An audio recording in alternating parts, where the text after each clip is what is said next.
class, I'm going to go over and do a review with you of our chapters that we're covering for this week to help prepare you for the test that is coming up. So it's chapters 30 and 42. Some of the vocabulary that you're going to need to know. Hypokalemia, so this is when you don't have enough potassium, okay? Hypo means low, okay?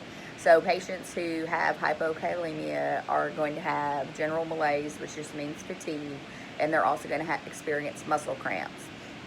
So this occurs in patients that have that are on a diuretic, such as Lasix or furosemide. They need to make sure that they're taking a potassium supplement with their diuretic whenever they're doing it, because we pee off our potassium. So diuretics are helping to get fluid off of our body.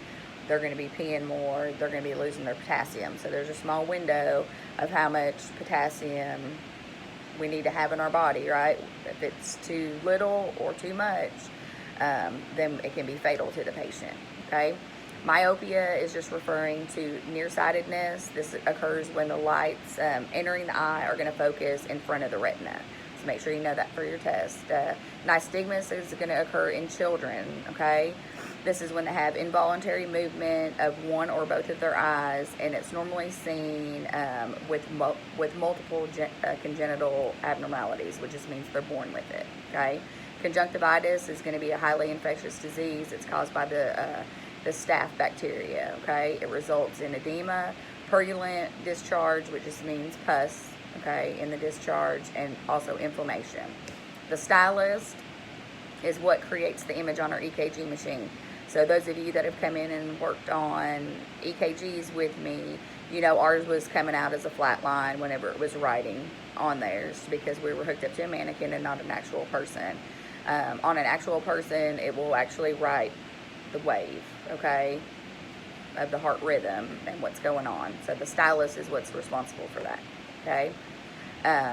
Some more vocabulary. Lasix, not to be confused with Lasix, which is the diuretic. Lasix is an eye surgery. It's a procedure where they use a laser to treat the refractive errors within the eye, okay? Macular degeneration is going to be loss of central vision, and it's going to ultimately end in blindness, okay? Make sure you know that. Amblyopia is a form of strabismus seen in young children, okay? Strabismus is the failure of the eyes to track together, so that just means like cross-eyed. Think of cross-eyed when you think of it, okay? Presbyopia is seen in individuals over the age of 40. It's where the elasticity of the internal eye is diminished, okay? Our baseline on our EKG is going to be the recording of the heart at rest, okay? That's our baseline. So if we were doing, say, a treadmill stress test, we would do a baseline before we exercise them. Then we would exercise them, see what their heart does and responds during exercise, and then once we got them off of the treadmill, we would do one at rest. So we'd have our baseline, our stress EKG, and then also at rest after being exercised, okay?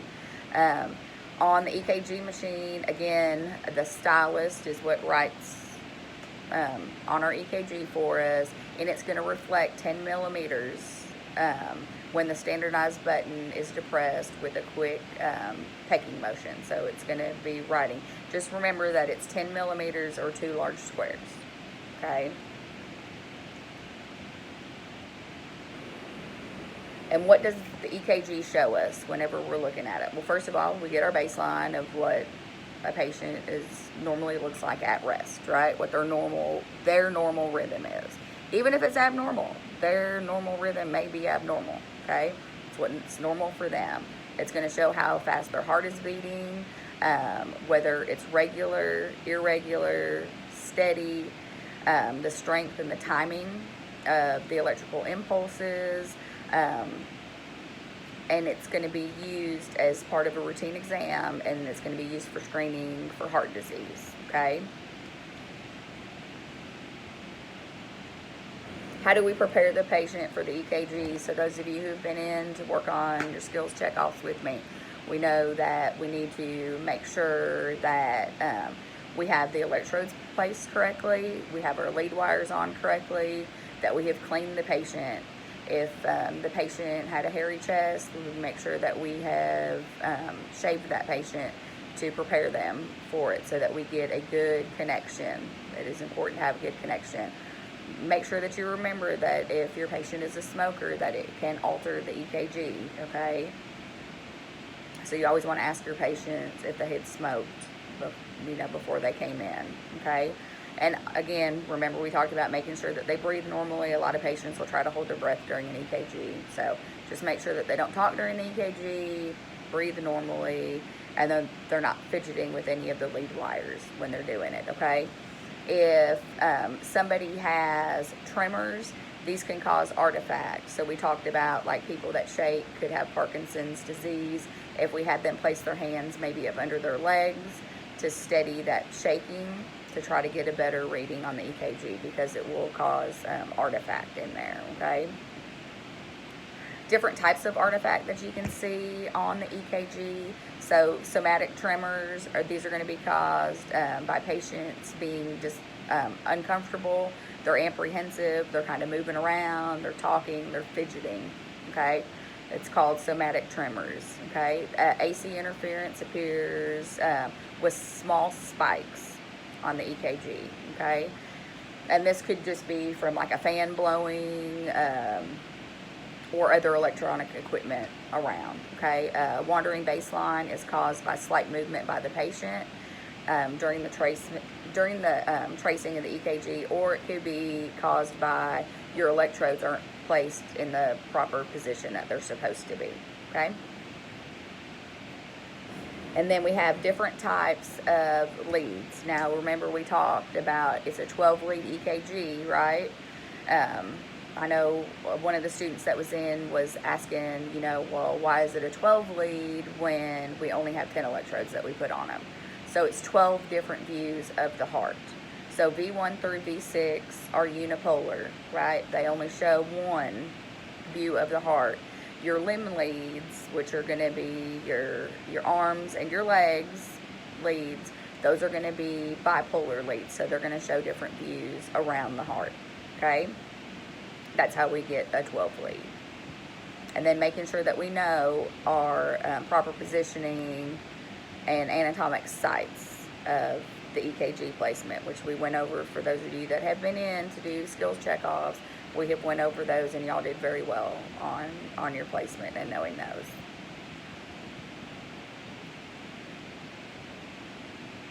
What is a Holter monitor? So a Holter monitor is an EKG tracing, basically, that they are going to wear. It's a monitor that they're going to wear for 24 to 48 hours. They'll take it off whenever they take a bath, and they'll have to reapply that. So we will have to educate that patient on proper placement of those electrodes and how to hook those leads back up, okay? But other than that, as long as they are not in water and they're not taking a bath, they wear it the whole 24, 48 hours, no matter what they're doing, okay? And then it'll be brought back to the office, of course. It'll be read by either the EKG tech or whoever is responsible for reading those, and then the report will be generated and given to the doctor. And that's how we're going to evaluate what's going on with the patient if we're seeing something that's abnormal. You do not need to know the Holter monitor placement that is in the review. I just put it on there for you guys to see. There are different types of heart rhythms out there. Lots of different types of heart rhythms out there. Normal and abnormal rhythms that you're going to see. I don't want you to remember all of them. I want you to focus on some that you'll need to know. So what is VFib? So ventricular fibrillation is when they do not have a pulse at all, okay? Tachycardia is when their heart rate is going to be above 100, okay? Bradycardia is going to be less than 60 beats a minute, and normal sinus rhythm is going to be between 60 and 80 beats a minute. What is a cardiac stress test? So this is what I was talking about earlier with baseline EKG, okay? A cardiac stress test is when we are going to evaluate how that patient's heart responds to stress, okay?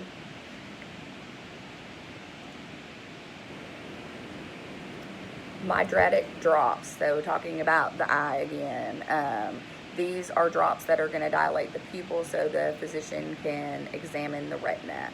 Okay, the Ishara exam, this is what they're going to examine. Both eyes are going to stay open during it. This is for color blindness, is what they're testing you for. The Snellen chart, this is the eye chart that we get our exams to check our eyesight, what type of vision we have. Do we have 20/20 vision? And that chart is called the Snellen chart, and the patient stands 20 feet from the Snellen chart. And the chart should make sure that it is placed at the patient's eye level so it can be seen clearly. Cataracts are when you have cloudiness of the lens of the eye, where glaucoma is where you have increased intraocular pressure. And if you see it abbreviated as IOP, that's intraocular pressure whenever you're looking at that, okay? So let's go on. And then I put a chart on here for anatomy and physiology of the eye. You don't need to know. There won't be a diagram on the test. It's just good for you guys to study to know the different parts of the eye. And then there's also some anatomy of the ear. It looks like I may be missing some of my charts on here, so I'm going to go over and re-upload this to you guys because you are missing some of my slides, which is not going to be good for y'all. Right, I'm going to make sure that I get those uploaded to you. If you guys have any questions about anything on the test, or not on the test, about anything in the review that's coming up, just go ahead and send me a message, and I look forward to seeing y'all for checkoffs.